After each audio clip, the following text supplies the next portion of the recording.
Yes dear student, एक बार फिर आप सभी का हार्दिक स्वागत है सितारा कोचिंग क्लासेस तारानगर के यूट्यूब चैनल पर।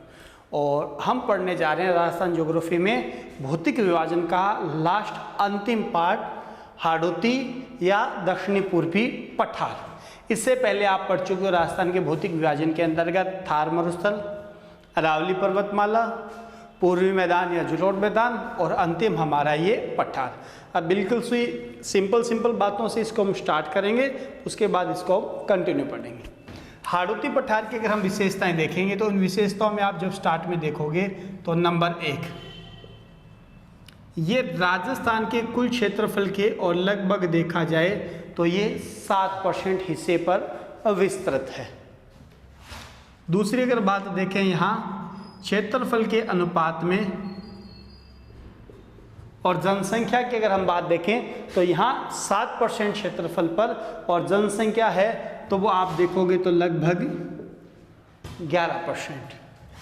नंबर 3, राज्य में सर्वाधिक वर्षा वाला क्षेत्र विशेष, इसके अंतर्गत यहाँ वर्षा की मात्रा है तो 180 से लेकर और 120 सेंटीमीटर तक। इससे पहले अगर आपने पढ़ा है तो वर्षा की मात्रा सभी क्षेत्रों में इस भाग की तुलना में हमेशा क्या थी, कम थी।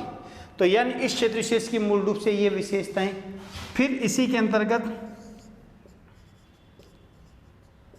आने वाले जिले तो जिसमें आप पढ़ोगे एक कोटा, एक बूंदी, एक बारां और एक झालावाड़। मूल रूप से ये 4 ही आएंगे, मुख्य रूप से 4 आते हैं। इनके अलावा अगर आप पढ़ोगे तो ध्यान रखना, जिसमें कहीं आप देख सकते हो तो एक चित्तौड़गढ़ भी दिया हुआ हो सकता है, एक प्रतापगढ़ भी दिया हुआ हो सकता है और एक भीलवाड़ा भी। कि मूल रूप से देखोगे तो 4 ही हुए, कोटा, बूंदी, बारां, झालावाड़। इनके अलावा कहीं हो तो 3 और हो सकते हैं जिसमें इनके थोड़े थोड़े हिस्से आ सकते हैं, चित्तौड़गढ़, प्रतापगढ़, भीलवाड़ा।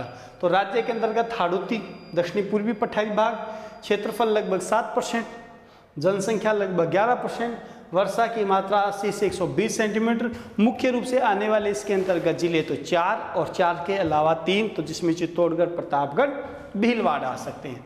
अब इसके ऊपर हम चर्चा करें कि हाड़ौती का पठार है क्या, इसकी क्या कुछ विशेषताएं हैं, क्या कुछ इसमें अलग देखने को मिलेगा हमें अन्य क्षेत्रों की तुलना में।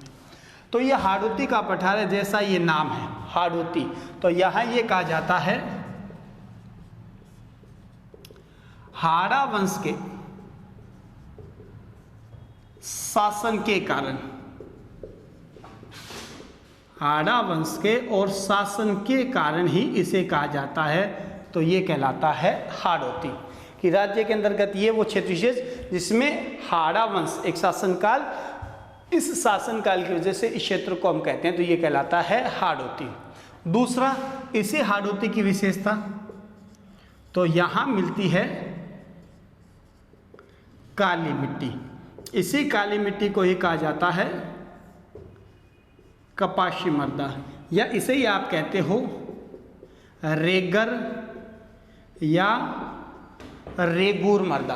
कि यहाँ इसी क्षेत्र विशेष के अंतर्गत कोटा, बूंदी, बारां, झालावाड़ क्षेत्रों के अंतर्गत यहाँ काली मिट्टी है। अब काली मिट्टी है तो हमें पता है काली मिट्टी की विशेषता होती है तो कपास उत्पादन के लिए जानी जाती है। और ये रेगर या रेगूर जो शब्द है ये है तेलुगु भाषा का, और इस रेगूर का अर्थ भी होता है कपासी मर्दा। इस रेगूर का अर्थ भी होता है कपासी मर्दा। किंतु एक चीज़ और आप नोटिस करोगे जब आप पढ़ते हो या कहीं देखते हो कि काली मिट्टी यहाँ है इस क्षेत्र में, जो कपास के उत्पादन के लिए बेहतर है और होती भी है। किंतु जब हम राज्य के अंतर्गत कपास उत्पादन की बात देखेंगे तो आप क्या देखोगे, राजस्थान के उत्तरी छोर पर गंगानगर, हनुमानगढ़, इन क्षेत्रों में जहां बड़े पैमाने पर नहरों के द्वारा या अन्य किसी स्रोतों के द्वारा जहां सिंचाई होती है, उन सिंचाई वाले भागों में कपास का उत्पादन ज़्यादा होता है। इन क्षेत्रों में कपास का उत्पादन न के बराबर माना जाता है या होता है। ये चीज़ प्रैक्टिकली है, आप जब देखोगे तब आप ये रियल में कह सकते हो कि क्षेत्र विशेष की विशेषता है। यहाँ की जलवायु दशाएं हैं कपास उत्पादन के लिए बेहतर है, किंतु यहाँ कपास का उत्पादन उतना नहीं होता राज्य में जितना राज्य में उत्तरी भागों के अंतर्गत गंगानगर, हनुमानगढ़ क्षेत्रों में देखने को मिलता है। अब इसी हाड़ौती विषय अपने पठार की विशेषता, हाड़ौती का पठार है ये मुख्य रूप से, अब ये मुख्य रूप से संबंधित है तो किससे है?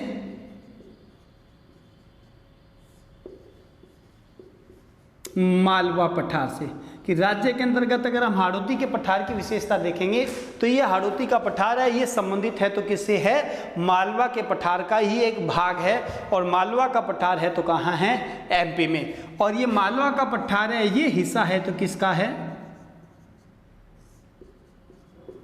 दक्कन पठार का है। और दक्कन पठार की अगर आप बात देखोगे तो दक्कन का पठार है वो स्थित है मुख्य रूप से कहाँ? महाराष्ट्र में। या हम यूँ कहें कि जब आप संपूर्ण भारत का जब भौतिक विभाजन पढ़ते हो तो उसके अंतर्गत जब प्रायद्वीप पे पठार आता है तो उसमें आता है दक्कन का पठार। अब ये पूरा बड़ा है दक्कन, उसी दक्कन में ही आता है मालवा, और इसी मालवा के अंतर्गत आता है हाड़ौती का पठार। तो हाड़ौती पठार मुख्य रूप से यहाँ हाड़ा वंश के शासन के कारण इसे हम कह रहे हैं कि हाड़ौती का पठार कहलाता है। इसी क्षेत्र में काली मिट्टी जो कपास उत्पादन के लिए बेहतर मानी जाती है, यहीं पर रेगूर मृदा है। रेगूर का मतलब है, तेलुगु भाषा का एक शब्द है रेगूर, और इसका अर्थ भी होता है कपासी मृदा।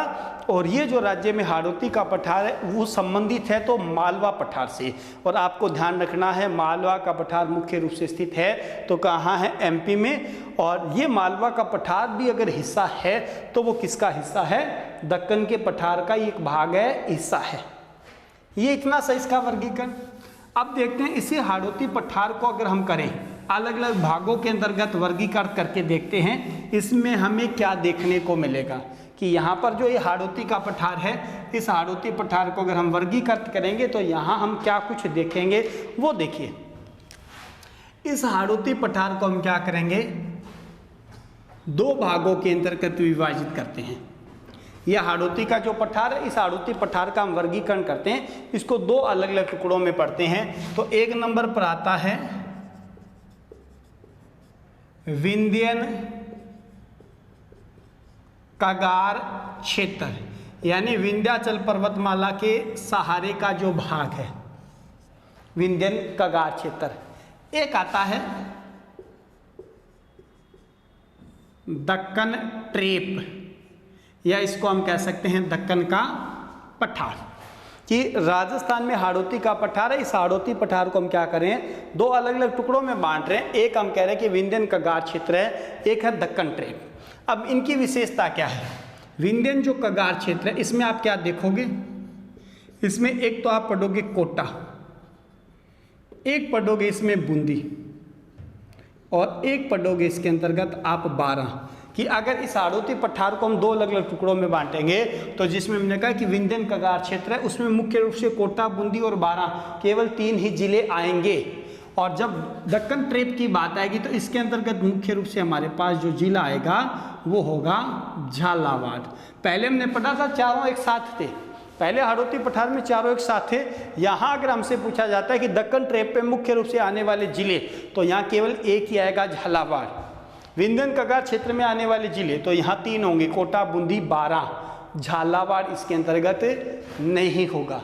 अब इस दक्कन विंध्यन कगार क्षेत्र विशेष को हम क्या करेंगे? अलग अलग टुकड़ों के अंतर्गत बांटेंगे, जिसमें हमें क्या कुछ पढ़ना होगा वो सारा का सारा। इसमें एक नंबर पर तो हम पढ़ेंगे अर्धचंद्राकार पहाड़ियाँ। इसमें नंबर 1 होगा अर्धचंद्राकार पहाड़ियाँ। नंबर 2 होगा नदी निर्मित मैदान। नंबर 2 नदी निर्मित मैदान। और नंबर 3 होगा शाहबाद उच्च भूमि क्षेत्र। नंबर 3 है शाहबाद उच्च भूमि क्षेत्र। दक्कन जो ट्रेप है, दक्कन का पठार, इसको हम 2 टुकड़ों में बांटेंगे। इसमें एक होगा झालावाड़ का पठार और एक होगा डग गंगधर का पठार। डग गंगधर का पठार। अब कहने की बात है, आप जब इसको आगे पढ़ रहे हो तो उसके लिए जरूरी है आप इसको पूरा एक बार आराम से समझें क्या है। कि हाड़ौती जो पठार है, या इसको हम कह रहे हैं कि दक्षिणी पूर्वी पठार, इसको हम दो टुकड़ों में बांट रहे हैं। एक है विंध्यन कगार क्षेत्र, एक है दक्कन ट्रेप। विंध्यन कगार को हमने कहा है तो इसमें मुख्य रूप से कोटा, बूंदी और बारां केवल 3 जिले आएंगे। इसके अंतर्गत हम क्या पढ़ेंगे, 3 टॉपिक पढ़ेंगे, एक अर्धचंद्राकार पहाड़ियाँ, एक नदी के द्वारा मैदान और एक शाहबाद उच्च भूमि का क्षेत्र। दक्कन ट्रेप की अगर हम बात करेंगे तो इसमें एक आएगा झालावाड़, एक होगा हमारे पास झालावाड़ का ही क्षेत्र विशेष है डग गंगधर का पठार। तो इसको हमने 2 टुकड़ों में बांटा और 2 के फिर आगे आगे अलग अलग और छोटे छोटे भाग किए हैं। अब इसकी जो थ्योरी है उस थ्योरी को अपने पढ़ेंगे, उसके साथ साथ ध्यान रखेंगे हमारा मैप भी, कि जिस मैप के माध्यम से हम इसको पढ़ते हैं उस मैप को भी हम यहाँ पढ़ेंगे। अब वो क्या होगा, कैसे होगा, वो देखिए। तो इसके अंतर्गत हम क्या करेंगे, भारत के मैप को भी साथ में लेंगे। इसमें आप इसको थोड़ा सा और ज़्यादा बेहतर पढ़ने के लिए ध्यान रखें, भारत के मैप को भी हम यहाँ साथ के अंतर्गत पढ़ेंगे, जिसमें हमारे पास जो ये राजस्थान का हाड़ौती का पठार है, या हम जिस मालवा पठार की हम बात कर रहे थे वो है, या दक्कन पठार की हमने जिसकी बात की थी वो है, वो सारा का सारा भाग है, हिस्सा है हमारा यहाँ आ जाएगा। अब ये हमारे पास है भारत, और इसके अंतर्गत हमारे पास ये हिस्सा है, ये हिस्सा, या मैं यूं कह दूं इसको हम थोड़ा सा डायरेक्ट कर दे, सारा का सारा ये पूरा का पूरा भाग, ये पूरा भाग है। तो ये हमारा क्या है, राजस्थान में, ये है हमारा राजस्थान में हाड़ौती का पठार। दूसरा हमने कहा था, अब इसी हाड़ौती पठार की विशेषता देखें तो यहाँ इसमें ये एमपी साइड है, और इस एमपी साइड के अंतर्गत ये जो हम रेड रेड भाग कर रहे हैं ये है हमारा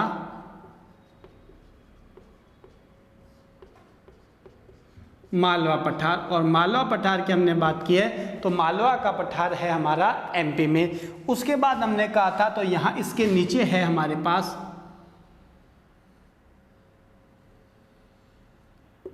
ये पूरा का पूरा भाग, और इस पूरे भाग की अगर हमने बात की थी तो इसको हमने कहा था दक्कन पठार, और दक्कन पठार के लिए हम कह रहे थे तो हमारे सामने था महाराष्ट्र। तो यानी कहने की बात है, आप जब इसको पूरा डिटेल से पढ़ते हो तो आप क्या देखोगे, सबसे बड़ा क्षेत्र है तो दक्कन पठार है महाराष्ट्र, उसी दक्कन में ही आ जाता है कौन सा, मालवा। मालवा आ गया हमारा एमपी के अंतर्गत, उसी मालवा के अंतर्गत आ गया तो हाड़ौती का पठार है, और हाड़ौती का पठार है तो आप देखोगे वो संबंधित है किससे, मालवा पठार से। अगर हमसे ये पूछा जाता है, अब लाइनों पे आप आगे जाएंगे तब, कि हाड़ौती का पठार है मुख्य रूप से अगर देखें, या हम यूँ कहते हैं प्रत्यक्ष रूप से कि हाड़ौती का पठार है वो प्रत्यक्ष रूप से अगर हिस्सा है तो किसका है, मालवा पठार का। राजस्थान का हाड़ौती का पठार प्रत्यक्ष रूप से, जो आपको यहाँ सामने दिखाई दे रहा है, प्रत्यक्ष रूप से जुड़ा हुआ है तो किससे जुड़ा हुआ है, मालवा पठार से।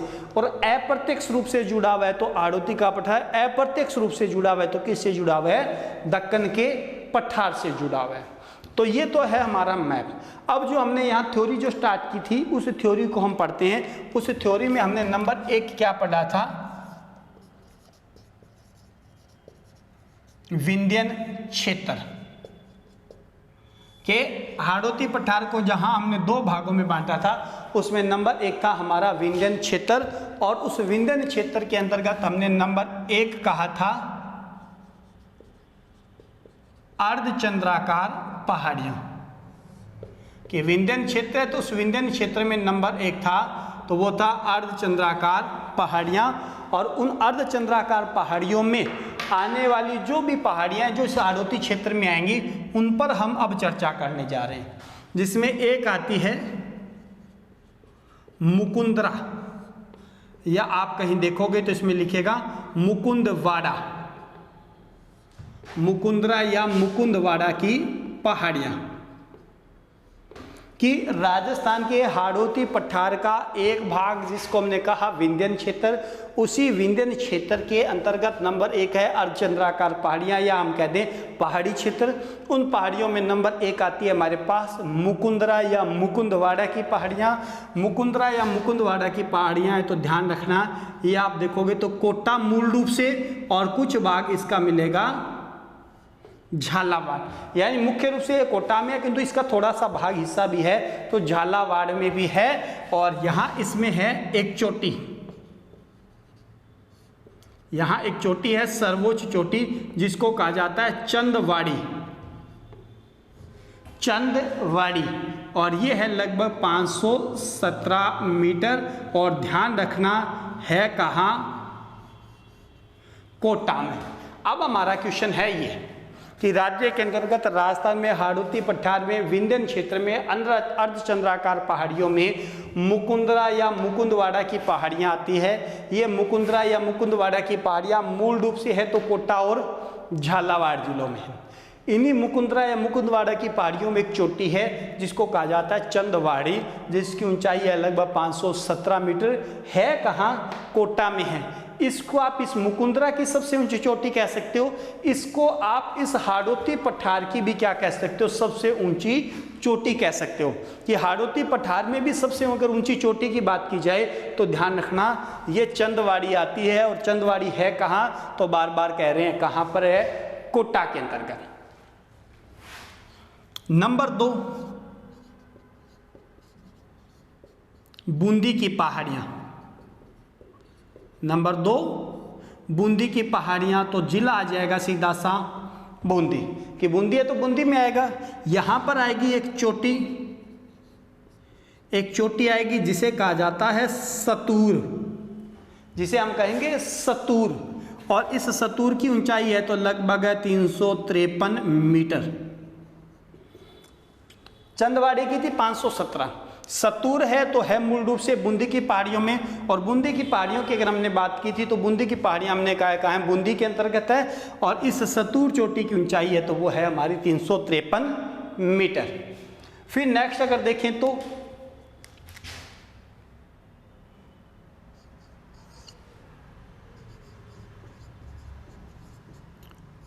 कुंडला की पहाड़ियाँ। कुंडला की पहाड़ियाँ, और कुंडला की पहाड़ियाँ हैं तो ये कहाँ हैं, मुख्य रूप से कोटा में।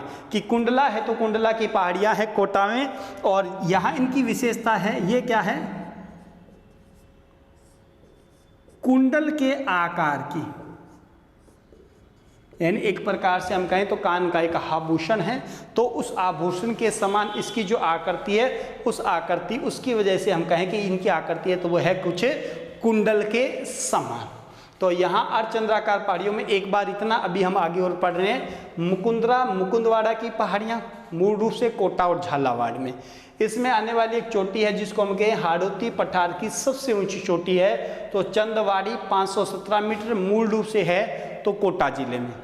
फिर यहाँ इसी के अंतर्गत बूंदी की पहाड़ियाँ, तो बूंदी के अंतर्गत है। यहाँ एक चोटी है जिसे हम कहेंगे सतूर, और इसकी ऊंचाई है लगभग 353 मीटर।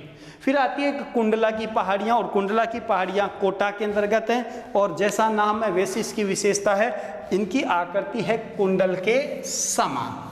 तो ये हमारे पास 3 चोटियाँ। एक और आती है, उस पर हम अभी चर्चा करते हैं, वो है हमारे पास नंबर 4, कि अर्धचंद्राकार पहाड़ियों में नंबर 4 आती है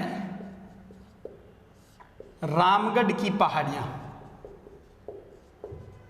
रामगढ़ की पहाड़ियाँ, और रामगढ़ की पहाड़ियाँ हैं तो ध्यान रखना ये है 12 में। रामगढ़ की पहाड़ियाँ तो ये है आपकी 12 में। अब इनकी विशेषता क्या है, ये है घोड़े के नाल की आकृति के समान। घोड़े के नाल की आकृति के समान, तो यानी इस नाल का मतलब होता है घोड़े के जो नीचे एक पैर है, उन पैरों के नीचे का जो तला है, पैंदा है, खुर होता है, उस पर उसकी जो आकृति बनती है, जब उसके पद चिन्ह होते हैं कुछ आकृति दिखाई देती है, कुछ गोलाकार सी, ऐसी आकृति को हम कहते हैं तो वो होती है उसकी नाल। तो घोड़े के नाल की आकृति के समान होती है, तो वो है रामगढ़ की पहाड़ियाँ बारां में। अब ये रामगढ़ की पहाड़ियाँ, इनकी विशेषता क्या है? यहाँ बारां के अंतर्गत एक तहसील है मांगरोल, मांगरोल तहसील, जिला बारां, और इसी बारां के मांगरोल तहसील के निकट है रामगढ़ स्थान। इस स्थान पर क्या हुआ है? उल्कापिंड के गिरने से, उल्कापिंड के गिरने से गर्त का निर्माण हुआ है।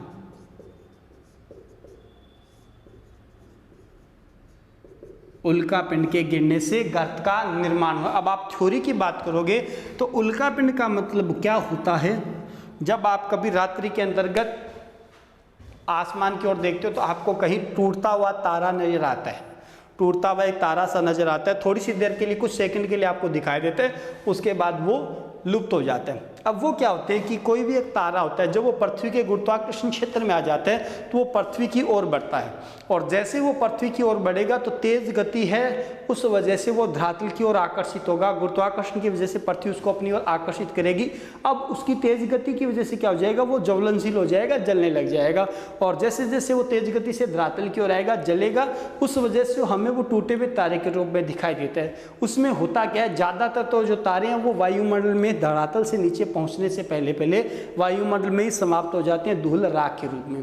किंतु कई बार क्या हो जाता है, उन्हीं तारों का कुछ टूटा हुआ भाग है, मलबा है, हिस्सा है, वो धरातलीय भाग पर आकर गिर जाता है, और उसके गिरने से और धरातल पर कहीं गर्त बन सकते हैं, तो उसको तो कहा जाता है उल्कापिंड।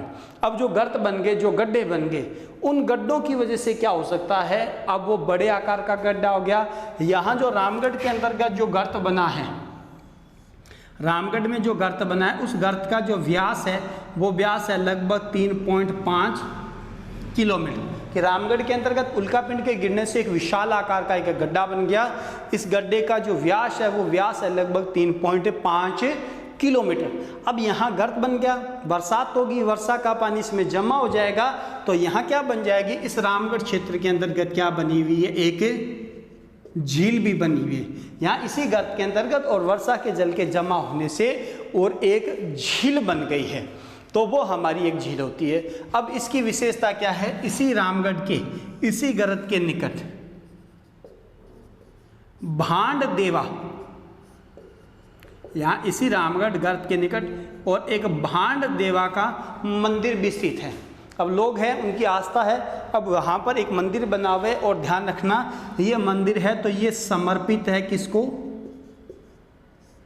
ये समर्पित है भगवान शिव को, कि इसी रामगढ़ इसी स्थान विशेष के निकट और एक भांड देवा का मंदिर बना हुआ है, और वो मूल रूप से समर्पित माना जाता है। तो किसको? भगवान शिव को समर्पित माना जाता है। अब जब हम इसकी बात करें कि रामगढ़ की, जहाँ पर ये क्रेटर बन गया, सॉरी हम कहें जो एक गर्त बन गया, गड्ढा बन गया, इस गड्ढे को क्या किया गया है? राजस्थान का प्रथम, इस गर्त को कहा गया है राजस्थान का प्रथम जियो हेरिटेज स्थल घोषित किया गया है। हमसे कहीं पूछा जाए, कभी पूछा जाए कि राजस्थान में प्रथम जियो हेरिटेज स्थल, तो ध्यान रखना वो है रामगढ़, और रामगढ़ है बारां में। जियो हेरिटेज का मतलब, जियो का मतलब होता है भू, और हेरिटेज का मतलब होता है धरातलीय, यानी जो धरातल की जो एक विरासत स्थल है, भूमि है, तो भू विरासत स्थल है, उस भू विरासत स्थल के रूप के अंतर्गत, और बारां की मांगरोल तहसील का ये रामगढ़ के अंतर्गत बना हुआ जो गर्त है, गड्ढा है, वो आता है। अब इसको एक बार रिपीट कर रहा हूँ। राजस्थान में विंध्यन क्षेत्र में हमने पढ़ा है तो अर्धचंद्राकार पहाड़ियाँ, जिसमें एक हमने पढ़ा मुकुंदरा या मुकुंदवाड़ा की पहाड़ियाँ, कोटा झालावाड़ में, उसमें स्थित एक चोटी चंदवाड़ी जो मूल रूप से है तो कोटा जिले में, ऊंचाई लगभग 517 मीटर थी, हाड़ौती पठार की सबसे ऊंची चोटी थी। नंबर 2 की हमने बात की थी बूंदी की पहाड़ियाँ, बूंदी जिले में, उसमें एक चोटी थी सतूर, उस सतूर की ऊंचाई थी लगभग 353 मीटर। फिर हमने पढ़ा था एक कुंडला की पहाड़ियाँ तो मूल रूप से कोटा में कुंडल के आकार की। चौथी हम बात कर रहे हैं रामगढ़ की पहाड़ियाँ 12 के अंतर्गत। इसकी आकृति घोड़े के नाल के समान है। ये मांगरोल तहसील के निकट स्थित है। यहाँ पर उल्कापिंड के गिरने से एक विशाल आकार का गर्त बना है जिसका व्यास है लगभग 3.5 किलोमीटर। इसी गर्त के अंतर्गत वर्षा के जल के जमा होने से झील भी बनी हुई है। यहाँ इस गर्त को कहा जाता है राजस्थान का प्रथम जियो हेरिटेज या भू विरासत स्थल भी घोषित किया गया है। और इसी गर्त के निकट भांड देवा का मंदिर बना हुआ है और जो भगवान शिव को समर्पित है।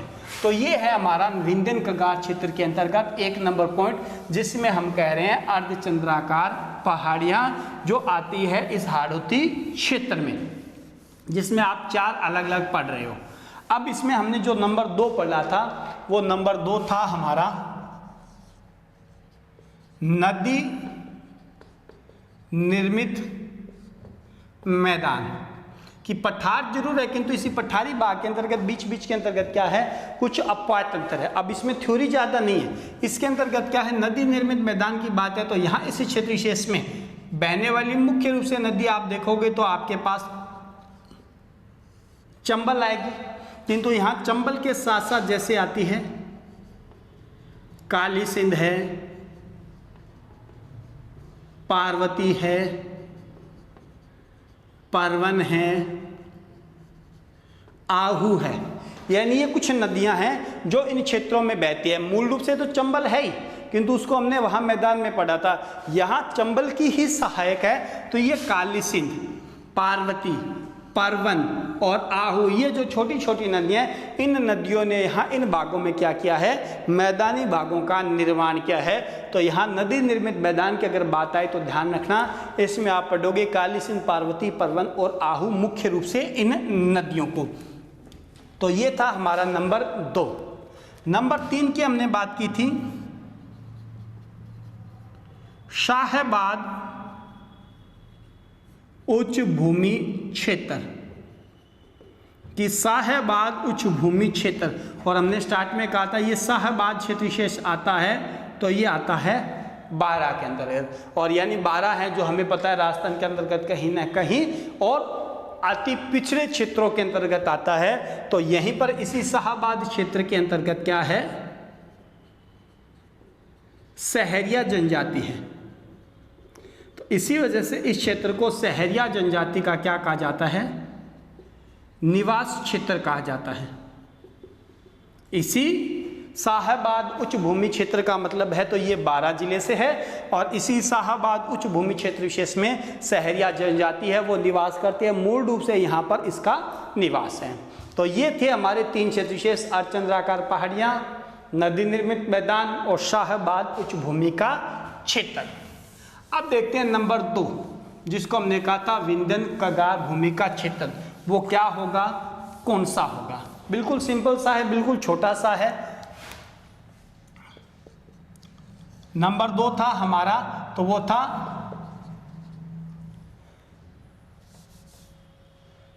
दक्कन ट्रेप, या हमने कहा था दक्कन का पठार। और इसमें हमने क्या कहा था, इसमें हमने 2 भाग पढ़े थे, झालावाड़ का पठार और एक था डग गंगधर का पठार। झालावाड़ का पठार और एक डग गंगधर का पठार। और थोड़ी देर पहले मैंने एक बात बोली भी थी कि दक्कन पठार के साथ अगर विशेषता देखी जाए तो राज्य के अंतर्गत दक्कन पठार को हमने क्या कहा था, हाड़ौती का पठार प्रत्यक्ष रूप से भाग है तो मालवा का पठार था, अप्रत्यक्ष रूप से भाग था तो किसका था, दक्कन पठार का था। अब जब आपको ये पढ़ना है तो इसमें ज़्यादा कुछ नहीं, बिल्कुल सिंपल सी बात है। दक्कन ट्रेप के अंतर्गत झाला पठार का और मूल रूप से क्या आएगा,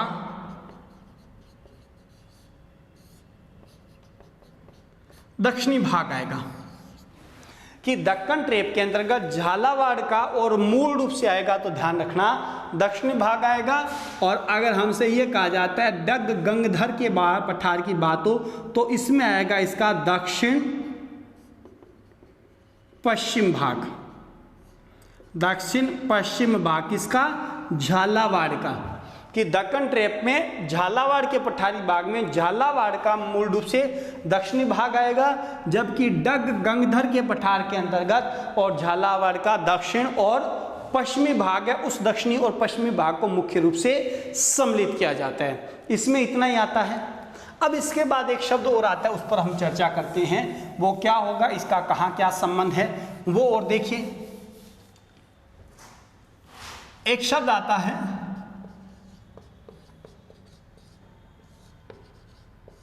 क्षय क्रांति प्रदेश। क्या है, क्षय क्रांति प्रदेश। अब ये क्षय क्रांति प्रदेश है तो ये क्या है, अरावली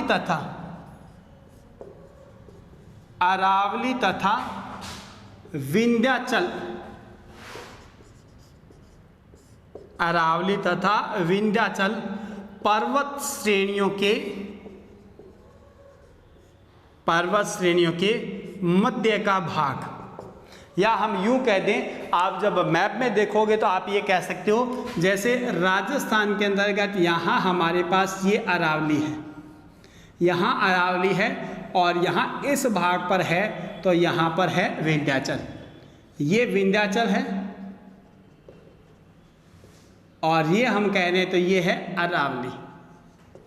और इन दोनों के बीच के भाग की हमने बात की है, इन दोनों के बीच का भाग है, इस बीच के भाग को हम कह रहे हैं तो ये बीच का भाग कहलाता है हमारा क्षय क्रांति प्रदेश। तो यहाँ सीधा सा थ्योरी में कह सकते हो या आप मैप की सहायता से दे सकते हो कि राजस्थान के अंतर्गत यहाँ अरावली पर्वतमाला और यहाँ इसके दक्षिण के अंतर्गत एमपी यूपी बिहार तक विस्तृत विंध्याचल पर्वतमाला, इन दोनों पर्वतमालाओं के मध्य का जो क्षेत्र विशेष है उस मध्य क्षेत्र को कहा जाता है, वो कहलाता है क्षय क्रांति प्रदेश कहलाता है। तो ये इसके अंतर्गत ये मूल रूप से है तो हमारे पास राजस्थान के अंतर्गत हाड़ौती का पठार। अब लास्ट में एक बात देखिए, हमने जो अभी पढ़ा है राजस्थान में भौतिक विभाजन में, एक था थार मरुस्थल, एक हमने पढ़ा है जलोढ़ या पूर्वी मैदान, एक हमने पढ़ा है अरावली और एक हमने पढ़ा है हाड़ौती का पठार। यानी राजस्थान को हमने जहाँ चार अलग अलग भागों के अंतर्गत विभाजित किया है, जहाँ पढ़ा है। अब आप ध्यान रखना, राजस्थान में ये थार का मरुस्थल और ये पूर्वी जो जलोढ़ मैदान है, ये अगर हिस्से माने जाते हैं, ये अवशेष है या इनका संबंध है, तो ये संबंधित है किससे, तैतीस सागर से, कि वर्तमान समय के अंतर्गत राजस्थान के जिस भाग पर थार का मरुस्थल और पूर्वी जलोढ़ मैदान है, वहाँ किसी समय के अंतर्गत देखने को मिलता है तो क्या था, 33 सागर हुआ करता था। और आज जहाँ हमारे पास राजस्थान में अरावली पर्वतमाला और हाड़ौती के पठार की अगर बात देखी जाए तो ये हिस्से हैं, तो ये हिस्से किसके, गोंडवाना लैंड के, ये कहीं ना कहीं दर्द भूखंड के हिस्से माने जाते हैं, जहाँ पर वर्तमान समय में हम कह रहे हैं जहाँ हमारे पास राजस्थान में अरावली पर्वतमाला और हाड़ौती का पठार है। तो ये हमारे पास राजस्थान के भौतिक विभाजन में आपने पढ़े हैं चारों भाग, जिसमें थार का मरुस्थल था, अरावली पर्वतमाला थी जो दोनों काफ़ी बड़े थे, जिसमें थार मरुस्थल में काफ़ी सारी बातें थी, उसके बाद था तो हमारे पास था तो अरावली पर्वतमाला, उसमें थोड़ा सा कम था, फिर पूर्वी मैदान जलोढ़ मैदान उसमें थोड़ा सा और कम था, और लास्ट में जहाँ हाड़ौती पठार की आप देख रहे हो तो उस हाड़ौती पठार में सबसे कम मैटर हम देखने को पढ़ रहे हैं। तो हमारे पास ये लास्ट था राजस्थान के अंतर्गत भौतिक विभाजन। इसके बाद हमारा नेक्स्ट जो टॉपिक होगा उस पर हम चर्चा करेंगे। तब तक आप इन टॉपिकों को अच्छी तरीके से देखें, प्रत्येक टॉपिक पढ़ें, ये नहीं कि एक पढ़ लिया उसके बाद दूसरा नहीं देख रहे, एक पढ़ोगे तो दूसरा उससे संबंधित, दूसरा पढ़ोगे तो तीसरा उससे संबंधित, तीसरा पढ़ोगे तो चौथा उससे संबंधित। अब आप यहाँ पर तो राजस्थान रहे हो, बीच के अंतर्गत भारत की भी बात आ रही है तो भारत का भी थोड़ा बहुत नॉलेज होना चाहिए। जैसे एमपी का आ गया मालवा का पठार, जैसे यहाँ पर दक्कन पठार आ गया, जैसे आपने पढ़ा है कि विंध्याचल पर्वत है तो ये अकेली राजस्थान का नहीं, यहाँ पर एमपी है, यूपी है, बिहार है, ऐसे हिस्से भी हैं, इनके बारे में भी आपको थोड़ा थोड़ा बेसिक नॉलेज होना चाहिए। तो जल्दी मिलेंगे फिर नेक्स्ट क्लास के अंतर्गत राजस्थान का फिर एक नया और टॉपिक लेकर। इससे पहले आप जो भी 2 या 3 टॉपिक आप पढ़ चुके हो, सामान्य परिचय, भौगोलिक परिदृश्य, यूँ कहें राजस्थान का एकीकरण, उसके बाद था हमारा राजस्थान का भौतिक विभाजन। तो थैंक यू।